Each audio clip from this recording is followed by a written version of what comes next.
fifth grade Shurley method, page 42. And we're going to be doing the part 2 today, exercises 2 through 5. So underline each verb or verb phrase. Identify the verb tense by writing a number 1 for present tense, a number 2 for past tense, and a number 3 for future tense. Write the past tense form in an R or an I, regular or irregular. So my brother jumps into a pile of leaves. So what's our verb phrase? Or verb?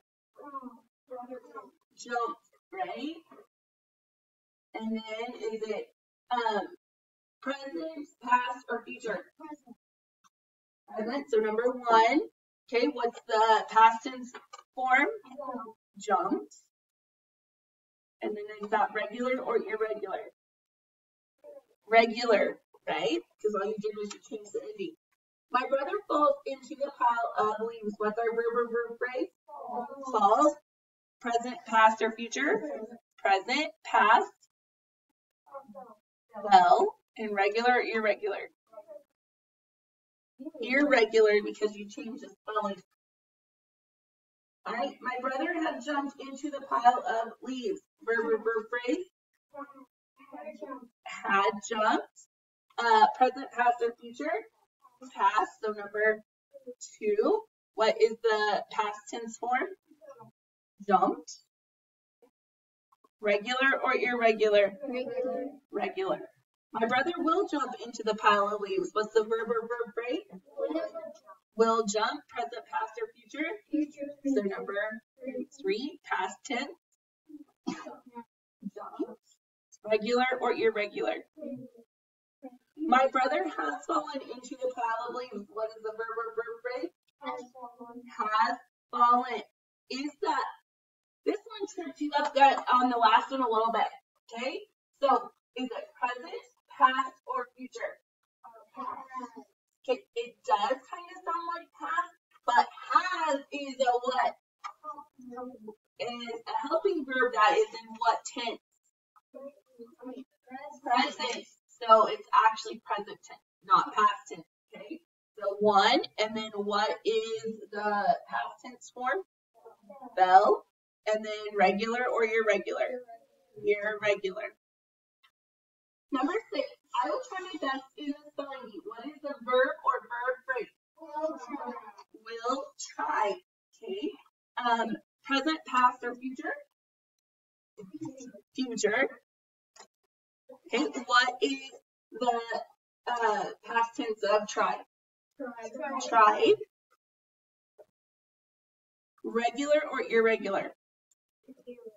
It's actually regular. Just because technically the only thing you changed was the ending, but of course when you add that ending, you have to change the Y to an I, right? But technically that's not completely changing the spelling. You were listening very carefully to the directions. What is the verb or verb phrase? Word listening. Present, past, or future? Okay, and it's past because of the word part, right? Okay. What is the verb or past tense of the verb? Listen. Regular or irregular? Regular, because the only thing you changed was the ending, right? Okay, so 8, 9, and 10 will be for homework. List the present tense and past tense helping verbs below. The present tense verbs are am, what? Is, are. Yeah, I heard somebody say was. Was is actually past tense, right? So am is are. What else? Not be. Am is are has.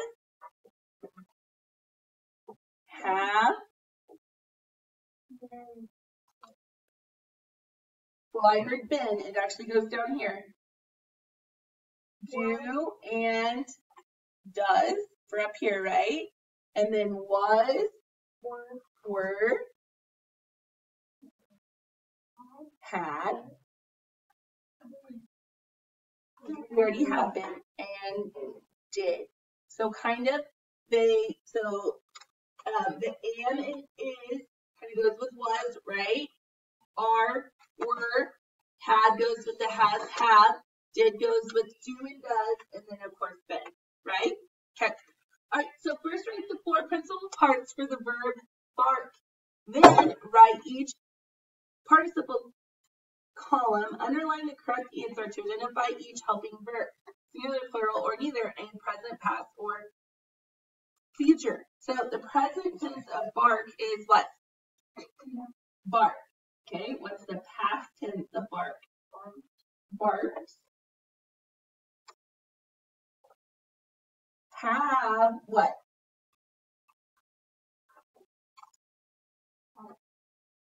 Have barked. Okay, and then that is plural, right? And then it is present tense. Because have barked makes it past tense, right? But since you add have in front of it, it makes it present tense.